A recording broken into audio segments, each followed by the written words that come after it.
Syederalun, viral permohonan bantuan THR dari Badan Narkotika Nasional atau BNN Kota Tasikmalaya ke PO Budiman. Dalam surat berko BNN Kota Tasikmalaya ditandatangani Kepala BNN Kota Iwan Kurniawan itu, tertulis permohonan partisipasi PO Budiman untuk pemberian THR para pegawai BNN Kota Tasikmalaya.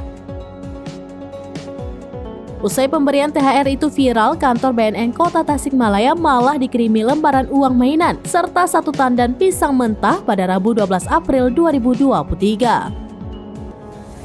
Pengiriman kedua jenis barang tersebut terkait munculnya surat BNN Kota Tasikmalaya memohon THR ke PO Budiman yang viral di medsos. Sejumlah pegawai BNN Kota Tasikmalaya mengungkapkan uang mainan dan pisang mentah tersebut dikirim sejumlah remaja yang menggunakan seragam serba hitam mirip petani. Para remaja itu lanjut petugas mengungkapkan rasa prihatinnya atas munculnya surat permohonan THR tersebut.